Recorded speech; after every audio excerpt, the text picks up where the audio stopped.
Look who's saying I'm about 25 feet away here.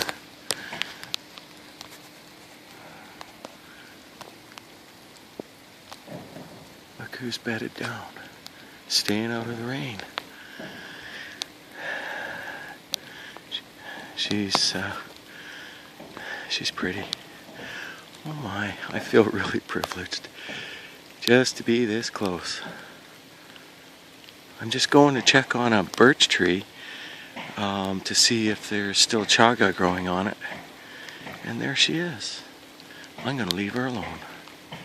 Sweet. I know 10,000 birch trees in my area, and this is the only one that I know that has chaga on it. Over the last 5 years, I've been taking small amounts of chaga from it. The tree is still alive. I'm surprised. And the chaga isn't advancing very fast, but it is working its way up the tree. Eventually it'll kill this birch. In some relationships with fungus, the tree gives the fungus sugars and water, and in other relationships with other types of fungus, the fungus gives nothing back to the tree, and eventually the tree dies. This is the case with chaga. So here's what I managed to gather for chaga off this tree. I've left quite a bit on the tree already.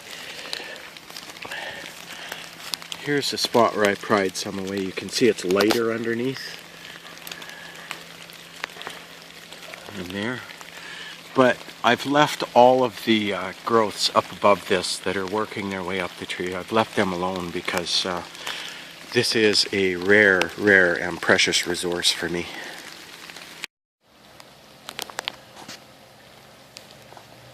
There's my pretty friend. She's standing and listening to me now. See her under the tree there? Here, I'll touch my focus. There she is.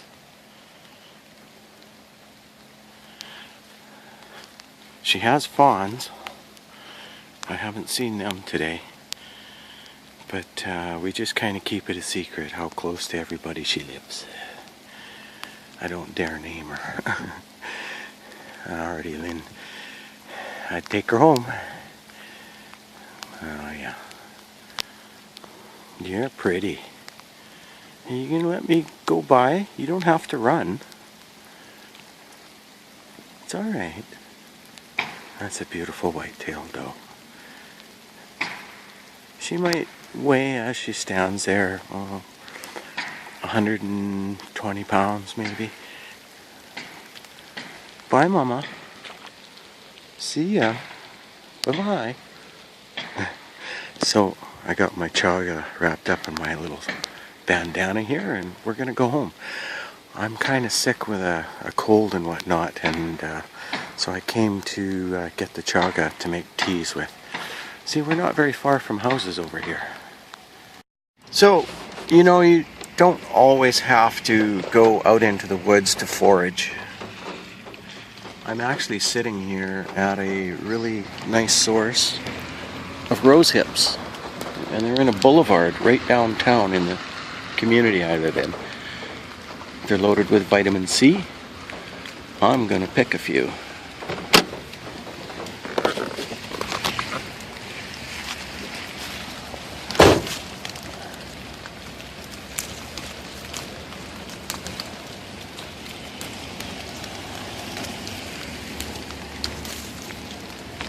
I'll just get about a handful.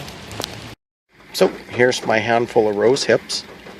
I'll take them home and process them, and I'll probably make a tea out of them, and I'm thinking I'm going to flavor my chaga tea or my red reishi mushroom tea with some rosehips. So here's my next stop on my urban foraging. This is an oak tree, and down on the ground underneath it here is a whole lot of acorns. So I'm going to gather some acorns. So here's a pile of acorns. They're all in really good shape. So I'm just going to pick a cupful.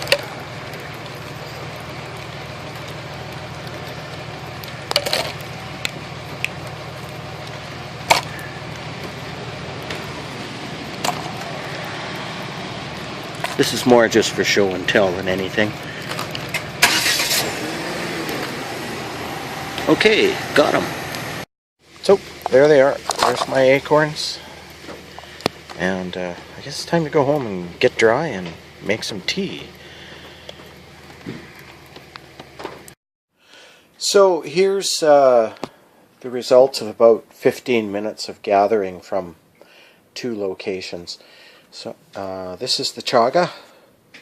It's quite wet. I intend to use this for medicinal teas and not for fire making. This is acorns that I gathered from a boulevard downtown, and from the same boulevard, just a little farther down the block, I was able to gather these huge rosehips.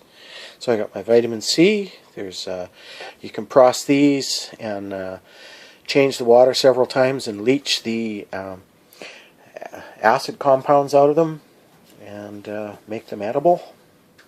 And chaga, of course, is an immune system booster.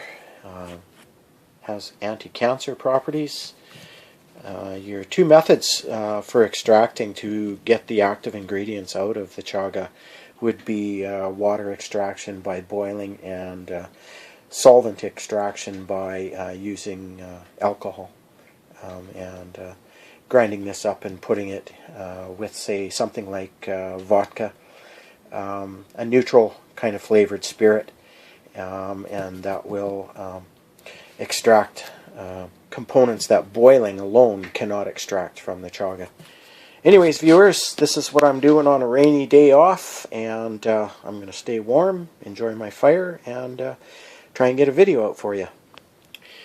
And somebody else wants out, so I better let him out. Cheers, everybody.